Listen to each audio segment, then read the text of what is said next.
Hello friends, welcome to study कर। मैं हूं आपका दोस्त प्रभाकर। आज के इस इंपॉर्टेंट लेक्चर में हम आपके साथ डिस्कस करने वाले हैं 7 मई 2024 के मोस्ट इंपॉर्टेंट करंट अफेयर्स के क्वेश्चन। तो आप इस पूरे लेक्चर को बहुत ही ध्यान से लास्ट तक जोड़ देखिएगा। चलिए आज का पहला और इंपॉर्टेंट क्वेश्चन डिस्कस करते हैं। तो पहला क्वेश्चन आपसे पूछा जा रहा है, थॉमस कप और ओवेर कप 2024 का खिताब किसने जीता है। काफी इंपॉर्टेंट क्वेश्चन है। आंसर हो जाएगा चाइना।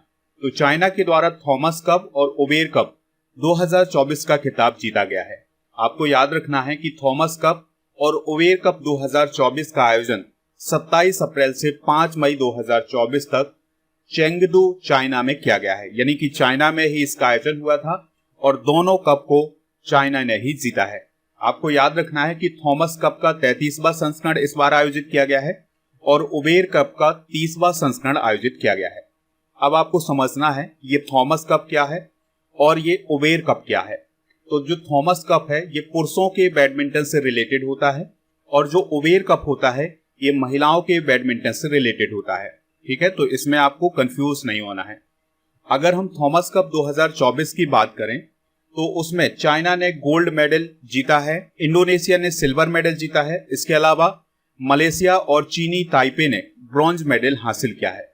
अगर हम ओवेर कप 2024 की बात करें तो चाइना ने गोल्ड मेडल जीता है, इंडोनेशिया ने सिल्वर मेडल जीता है, जापान और साउथ कोरिया ने ब्रॉन्ज मेडल जीता है। तो ये है इसकी मेडल टैली। कुछ इंपॉर्टेंट फैक्ट डिस्कस कर लेते हैं। तो थॉमस कप की अगर हम बात करें तो इसकी शुरुआत हुई थी 1949 में। थॉमस कप की सबसे सफल टीम है इंडोनेशिया।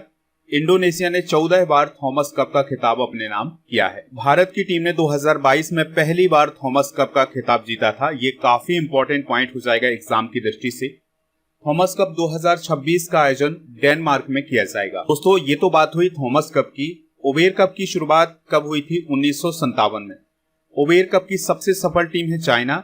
चाइना ने 16 बार ओवेर कप का खिताब अपने नाम किया है। तो ये सभी इंपॉर्टेंट फैक्ट आप नोट कर लीजिएगा। दोस्तों यहाँ पर बैडमिंटन की बात आई है तो बैडमिंटन की एक प्रसिद्ध जोड़ी है भारत की और वो जोड़ी है सात्विक साईराज और चिराग शेट्टी की। तो इन दोनों ने 2023 का मेजर ध्यानचंद खेल रत्न पुरस्कार प्राप्त किया था। दोस्तों आप इस पूरे लेक्चर को बहुत ही ध्यान से लास्ट तक देखिएगा। लास्ट में आपसे क्वेश्चन पूछा जाएगा जिसका आंसर आपको कमेंट बॉक्स में देना है।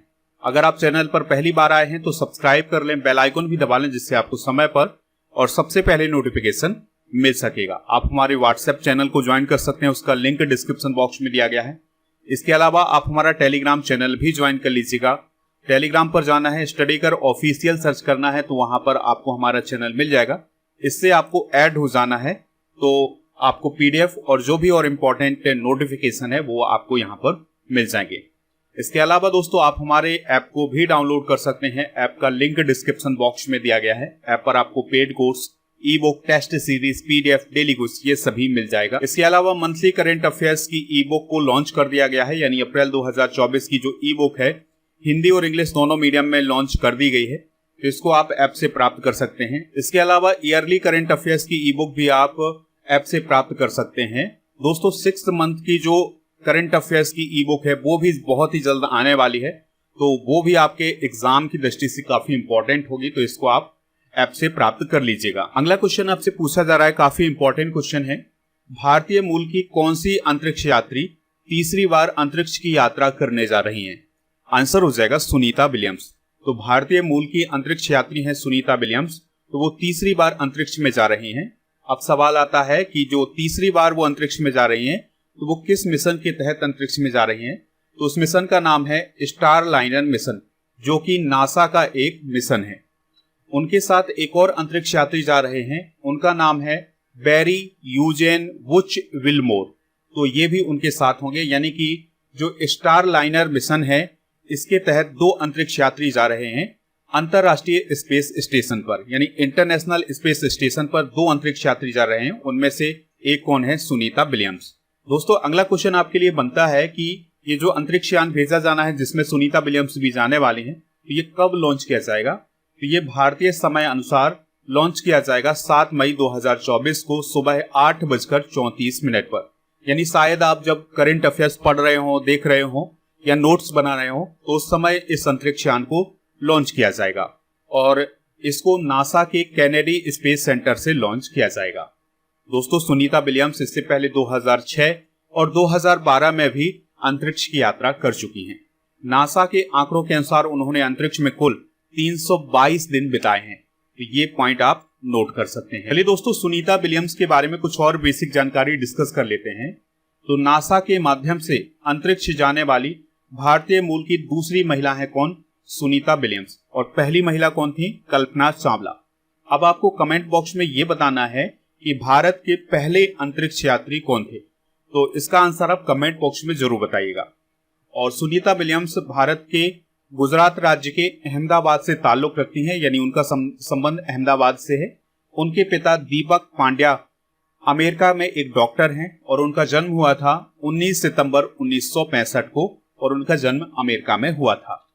दोस्तों नासा की भी बात आई है तो नासा से रिलेटेड कुछ बेसिक जानकारी डिस्कस कर लेते हैं। तो नासा अमेरिका की अंतरिक्ष एजेंसी है। जिस प्रकार से भारत की अंतरिक्ष एजेंसी का क्या नाम है? इसरो। तो उसी प्रकार से अमेरिका की स्पेस एजेंसी है नासा। नासा की स्थापना हुई थी 29 जुलाई 1958 को। मुख्यालय इसका वाशिंगटन डीसी अमेरिका में है। इसके प्रशासक हैं विल नेल्सन। ठीक है। इसरो की अगर हम बात करें तो इसका फुल फॉर्म होता है इंडियन स्पेस रिसर्च ऑर्गेनाइजेशन और इसकी स्थापना कब हुई थी? 15 अगस्त 1969 को। नेक्स्ट क्वेश्चन है किस देश के 100 रुपए के नए नोट में बने नक्शे में भारत के 3 इलाकों को दर्शाया गया है? आंसर हो जाएगा नेपाल। तो इस कहानी को आप बहुत ही ध्यान से समझिएगा। अभी हाल ही में नेपाल की गवर्नमेंट के द्वारा 100 रुपए के नए नोट छापने की मंजूरी दी गई है और इन नोटों में नेपाल का नक्शा भी छपना है। तो ये जो नक्शा छपना है उसमें भारत के 3 इलाकों को भी दर्शाया जाएगा। उसमें लिपुलेख, लिम्पियाधुरा और काला पानी शामिल हैं और ये तीनों क्षेत्र उत्तराखंड के अंतर्गत आते हैं। और अब जो नेपाल का नया नक्शा छपेगा 100 रुपए के नए नोट में, उसमें इन 3 क्षेत्रों को भी शामिल किया गया है, जो कि भारत के लिए बहुत ही आपत्तिजनक विषय है। यानी कि भारत इस पर अपनी आपत्ति जताएगा और आने वाले समय में आपको इस पर विवाद जैसी स्थिति देखने को मिल सकती है। इन इलाकों को लेकर, यानी कि जो 3 इलाके हैं, इन इलाकों को लेकर के भारत और नेपाल के बीच करीब 34 सालों से विवाद चलता आ रहा है। इससे पहले दोस्तों नेपाल के द्वारा 18 जून 2020 को नेपाल का एक नया पॉलिटिकल मैप भी जारी किया गया था, जिसमें लिपुलेख, लिम्पियाधुरा और काला पानी को नेपाल का हिस्सा बताया था। तब भारत ने इस पर अपना ऐतराज भी जताया था। दोस्तों इन 3 इलाकों को अपना बताने के लिए नेपाल ने अपने संविधान में भी बदलाव किया था। यहाँ पर आप नेपाल की लोकेशन देख सकते हैं। ये है नेपाल और नेपाल से उत्तराखंड, उत्तर प्रदेश, बिहार, सिक्किम और पश्चिम बंगाल की सीमा लगती है। तो ये जो 3 विवादित क्षेत्र हैं ये इन क्षेत्र में है, यानी कि ये वाला जो क्षेत्र है इस एरिया में है ये विवादित क्षेत्र, जिन पर भारत और नेपाल दोनों अपना हक जताते हैं। वैसे ये तीनों क्षेत्र जो हैं वो भारत के हिस्से हैं। देखिए यहाँ पर आप मैप में और अच्छे से देख सकते हैं। ये है लिम्पियाधुरा, ये है लिपुलेख और ये है काला पानी। तो ये 3 क्षेत्र हैं जो नेपाल अपने नक्शे में बताता है। दोस्तों भारत और नेपाल की सीमा को लेकर के अंग्रेजों और नेपाल के गोरखा राजा के बीच में 1816 में सुगौली समझौता हुआ था और इसमें जो काली नदी है उसको भारत और नेपाल के बीच की सीमा बताया गया था। और इसमें यह बताया गया था कि जो काली नदी है, काली नदी भारत और नेपाल के बीच में बहती है। तो उसमें यह कहा गया कि जो काली नदी का पूर्वी क्षेत्र होगा वो नेपाल का होगा और जो पश्चिमी क्षेत्र होगा ये भारत का होगा। दोस्तों यहाँ पर आप भारत और नेपाल के बीच की जो सीमा है उसको बहुत ही अच्छे से समझ सकते हैं। ये वाला जो इलाका है, ये वाला इलाका है नेपाल का, ये वाला इलाका है भारत का यानी उत्तराखंड राज्य का, और इन दोनों देशों के बीच में एक नदी बहती है जिसका नाम है काली नदी। तो जो सुगौली समझौता हुआ था 1816 में अंग्रेजों और नेपाल के राजा के बीच में, तो उसमें यह कहा गया कि जो पूर्वी हिस्सा होगा काली नदी का वो नेपाल के हिस्से में जाएगा और ये जो पश्चिमी हिस्सा होगा ये भारत के हिस्से में जाएगा। ठीक है, तो ये जो काली नदी है वो भारत और नेपाल के बीच की सीमा बनी हुई है। नेपाल की बात आई है तो नेपाल की बेसिक जानकारी डिस्कस कर लेते हैं। तो कैपिटल क्या है इसकी? काठमांडू। राष्ट्रपति है रामचंद्र पौडेल। प्रधानमंत्री है पुष्प कमल दहल और मुद्रा है नेपाली रुपया। सूर्य किरण अभ्यास भारत और नेपाल के बीच होता है। नेक्स्ट क्वेश्चन आपसे पूछा जा रहा है, भारत का पहला स्वदेशी बॉम्बर मानव रहित विमान FWD-200B का अनावरण कहाँ किया गया है? काफी इंपॉर्टेंट क्वेश्चन है। आंसर हो जाएगा बेंगलुरु। तो दोस्तों भारत में एक ऐसा मानव रहित विमान यानी आप कह सकते हैं उसको ड्रोन बना है, जो कि बॉम्बर है, यानी कि उसका काम होगा बॉम्ब बरसाना। तो इसका नाम है FWD-200B। तो इसका अभी हाल ही में अनावरण बेंगलुरु में किया गया है। दोस्तों जो FWD-200B है, इसकी तुलना अमेरिका के प्रीडेटर ड्रोन से की जा रही है। यानी जिस प्रकार से अमेरिका का प्रीडेटर ड्रोन है, उसी प्रकार से भारत का ये FWD-200B है। दोस्तों FWD-200B एक मध्यम ऊंचाई, लंबी एंड्योरेंस वाला एक लड़ाकू वाहन है। 100 किलोग्राम तक ये पेलोड उठा सकता है, यानी 100 किलोग्राम तक का वजन ये ऊपर ले जा सकता है। इसकी फ्यूल कैपेसिटी 100 किलोग्राम है। दोस्तों यह जो विमान है, यह बिना रुके 12 से 20 घंटे तक आसमान की ऊंचाई में उड़ान भर सकता है। सी लेवल से यानी कि समुद्र की सतह से 9000 फीट की ऊंचाई पर भी FWD-200B ठीक तरह से काम कर सकता है। तो ये सभी इसकी विशेषताएं हैं, आप इनको नोट कर सकते हैं। हाल ही में प्रथम घटनाएं जो घटित हुई हैं उनको डिस्कस कर लेते हैं। तो प्रथम बहुउद्देशीय ग्रीन हाइड्रोजन पायलट प्रोजेक्ट का उद्घाटन कहां किया गया है? हिमाचल प्रदेश के झाकड़ी में। देश का प्रथम IIT सैटेलाइट कैंपस कहां स्थापित किया जाएगा? उज्जैन मध्य प्रदेश में। भारत का पहला सूर्य मिशन कौन है? आदित्य L1। IIT मद्रास का प्रथम अंतर्राष्ट्रीय परिसर कहां खोला गया है? तंजानिया के जांजीबार में। भारतीय सेना विशेष बल प्रशिक्षण स्कूल में प्रथम ऊर्ध्वाधर पवन सुरंग कहां स्थापित की गई है? हिमाचल प्रदेश में। और अपतटीय पोत से विद्युत चुंबकीय रेलगन लॉन्च करने वाला पहला देश कौन है? जापान। अंतर्राष्ट्रीय एमी अवार्ड जीतने वाली प्रथम महिला कौन है? एकता कपूर। नेक्स्ट क्वेश्चन है 36वीं बार ला लीगा 2024 का खिताब किसने जीता है? आंसर हो जाएगा रियल मैड्रिड ने। तो दोस्तों जो ला लीगा प्रतियोगिता है, ये फुटबॉल से रिलेटेड प्रतियोगिता है। तो 2024 में इसका खिताब किसने जीता है? रियल मैड्रिड की टीम ने। आपको याद रखना है कि 2023 में यह खिताब बार्सिलोना ने जीता था। अच्छा 2024 की अगर हम बात करें तो रियल मैड्रिड ने कैडिज की टीम को 3-0 से हरा करके 36वीं बार ला लीगा का खिताब अपने नाम किया है। दोस्तों ये जो ला लीगा प्रतियोगिता है, इसमें सबसे सफल टीम कौन है? तो वो है रियल मैड्रिड। दोस्तों आपको याद रखना है कि 2024 की जो ला लीगा प्रतियोगिता हुई थी, उसमें टॉप गोल स्कोरर कौन रहे हैं? आर्टेम डोबबीक। आपको याद रखना है कि ला लीगा प्रतियोगिता में सबसे अधिक खिताब तो रियल मैड्रिड ने जीते हैं। दूसरे नंबर पर बार्सिलोना है, तो बार्सिलोना ने 27 बार इस ट्रॉफी को जीता है। ला लीगा की स्थापना 1929 में की गई थी और इस प्रतियोगिता का आयोजन स्पेन में किया जाता है। स्पोर्ट्स से रिलेटेड कुछ इंपॉर्टेंट करंट अफेयर्स भी डिस्कस कर लेते हैं। तो अभी हाल ही में फुटबॉल से रिलेटेड एक प्रतियोगिता इंडियन सुपर लीग 2024 का खिताब मुंबई सिटी ने जीता है। VWF विश्व जूनियर चैंपियनशिप 2025 का आयोजन गुवाहाटी असम में किया जाएगा। वेस्टइंडीज के क्रिकेटर डेवॉन थॉमस पर ICC के द्वारा 5 साल का बैन लगाया गया है। T20 विश्व कप 2024 में अमेरिका और दक्षिण अफ्रीका का प्रायोजक यानी स्पॉन्सर अमूल बना है। युवराज सिंह, उसेन बोल्ट और क्रिस गेल को T20 विश्व कप 2024 का ब्रांड एम्बेसडर बनाया गया है। नेक्स्ट क्वेश्चन है दुनिया में पहली बार किस देश ने आर्टिफिशियल इंटेलिजेंस राजनयिक यानी डिप्लोमेट नियुक्त किया है? आंसर हो जाएगा यूक्रेन। तो यूक्रेन ने पहली बार ऐसा काम किया है कि उसने आर्टिफिशियल इंटेलिजेंस डिप्लोमेट नियुक्त किया है और इस डिप्लोमेट का नाम है विक्टोरिया सी और यह यूक्रेन का प्रतिनिधित्व करेगी। यानी कि ये जो आर्टिफिशियल इंटेलिजेंस डिप्लोमेट है, ये यूक्रेन का प्रतिनिधित्व करेगी और पहले से तैयार जो बयान होंगे उनको वो पढ़ेगी। यानी कि पहले से बयान तैयार किए जाएंगे और फिर उन बयानों को पढ़ने का काम इस विक्टोरिया सी का होगा।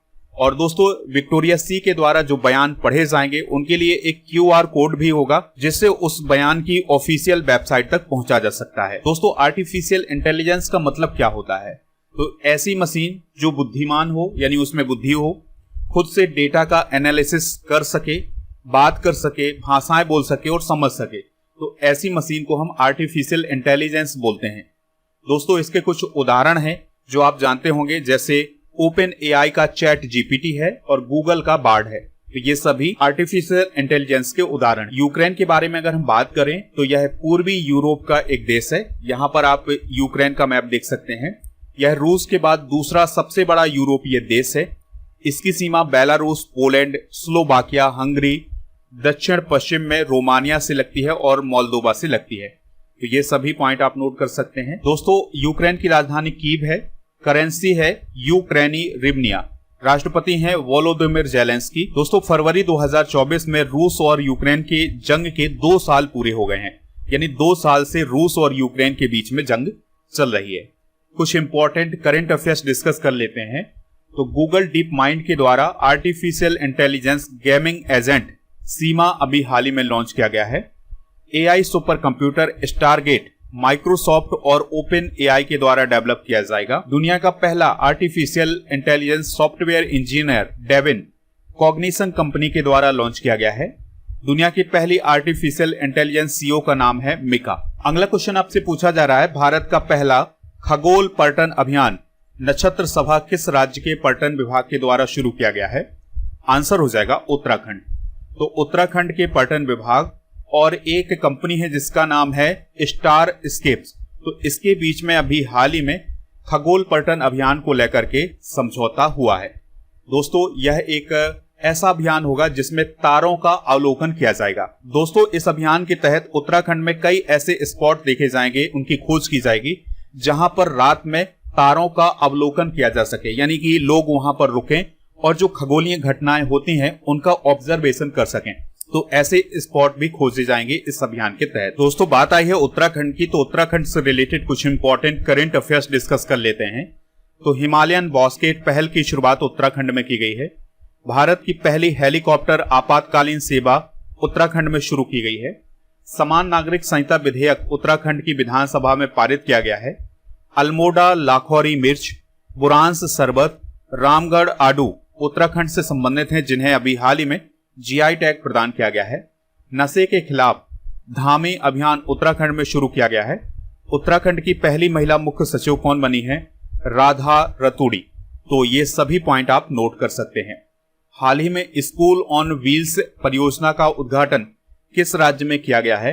आंसर हो जाएगा इसका मणिपुर में। तो मणिपुर में अभी हाल ही में स्कूल ऑन व्हील्स परियोजना का उद्घाटन किया गया है। तो इस परियोजना का उद्घाटन किया गया है मणिपुर की राज्यपाल अनुसुईया उइके जी के द्वारा। तो इस योजना से मणिपुर में राहत शिविरों में रह रहे बच्चों को शिक्षा मिलेगी। आप सभी को पता है कि मणिपुर में हिंसा फैली हुई है, तो जगह जगह पर राहत शिविर बनाए गए हैं। तो वहां पर रुके हुए बच्चों को शिक्षा प्रदान करने के लिए स्कूल ऑन व्हील्स योजना की शुरुआत की गई है। तो इस योजना के माध्यम से टीचर वहां जाएंगे, इसके अलावा पाठ्य सामग्री को भी वहां पर पहुंचाया जाएगा। और जो बसें वगैरह होंगी उनमें कंप्यूटर लैब, लाइब्रेरी और कई गेम्स भी रखे गए हैं। लगभग 18,000 छात्र 480 राहत शिविरों में रह रहे हैं मणिपुर में। मणिपुर से रिलेटेड कुछ इंपॉर्टेंट करंट अफेयर्स भी डिस्कस कर लेते हैं। तो हाल ही में मणिपुरी भाषा में भारतीय संविधान का डिजिटल संस्करण लॉन्च किया गया है। कॉलेज फग थानसी मिशन मणिपुर राज्य में शुरू किया गया है। मणिपुर में निमोनिया से निपटने के लिए सांस अभियान शुरू किया गया है। हुन थडो सांस्कृतिक उत्सव मणिपुर में मनाया गया है। और चिरा ओबा चंद्र नव वर्ष मणिपुर के मेती समुदाय के द्वारा मनाया जाता है। यसांग उत्सव का आयोजन मणिपुर में किया गया है। मणिपुर में 120 फीट ऊंची पोलो प्रतिमा का कुछ समय पहले अमित शाह जी ने उद्घाटन किया था। दोस्तों, मणिपुर नॉर्थ ईस्ट का स्टेट है।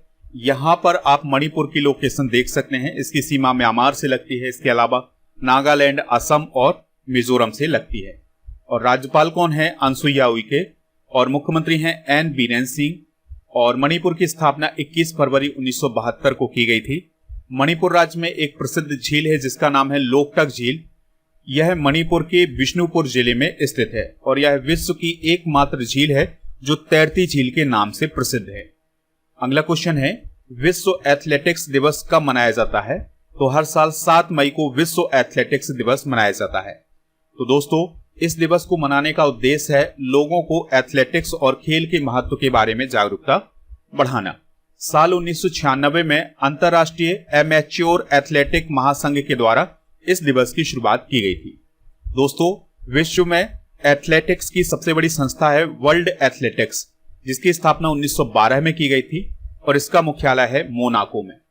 और आपको याद रखना है कि चीन के बीजिंग में 2027 में वर्ल्ड एथलेटिक्स चैंपियनशिप का आयोजन किया जाएगा। दोस्तों, आपको याद रखना है कि 7 मई को रविन्द्रनाथ टैगोर जी की जयंती भी मनाई जाती है।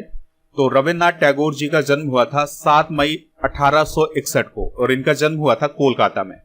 1878 में ये बैरिस्टर बनने की पढ़ाई करने के लिए इंग्लैंड चले गए थे और फिर आपको याद रखना है कि इनके द्वारा एक प्रसिद्ध रचना लिखी गई है जिसका नाम है गीतांजलि। तो उसके लिए उन्हें 1913 में साहित्य का नोबेल पुरस्कार भी दिया गया था और वह साहित्य का नोबेल पुरस्कार जीतने वाले पहले गैर यूरोपीय और पहले एशियाई बने थे। शांति निकेतन की स्थापना उनके द्वारा 1901 में की गई थी। नेक्स्ट क्वेश्चन है, एक्टर बर्नार्ड हिल का संबंध किस देश से था जिनका हाल ही में निधन हो गया है? आंसर हो जाएगा यूके, यानी इंग्लैंड से उनका संबंध था, तो अभी हाल ही में उनका निधन हो गया है। दोस्तों ये किस लिए प्रसिद्ध हैं? तो देखिए 1997 में एक बहुत ही फेमस फिल्म आई थी जिसका नाम था टाइटैनिक। तो उसमें उन्होंने कैप्टन एडवर्ड स्मिथ का रोल प्ले किया था जिसके लिए वो काफी प्रसिद्ध थे। तो उनका अभी हाल ही में निधन हो गया है। हाल ही में हुए कुछ प्रमुख निधन डिस्कस कर लेते हैं। तो अभी उमा रामानंद का निधन हो गया है जो कि एक प्लेबैक सिंगर थी। लक्ष्मी नारायण सेसु का निधन हुआ है जो कि एक तमिल एक्टर थे। कपिल देव प्रसाद का निधन हुआ है जो कि हथकरघा कलाकार थे। लामा लोब जेंग का निधन हुआ है जो कि एक बौद्ध भिक्षु थे। लक्ष्मी नारायण रामदास का निधन हुआ है, यह पूर्व सेना प्रमुख थे। अरुण कुमार शर्मा का निधन हुआ है, ये पुरातत्वविद थे। ब्रायन मुलरोनी का निधन हुआ है, ये कनाडा के पूर्व प्राइम मिनिस्टर थे। अजीज कुरैशी का निधन हुआ है, ये यूपी के पूर्व राज्यपाल थे।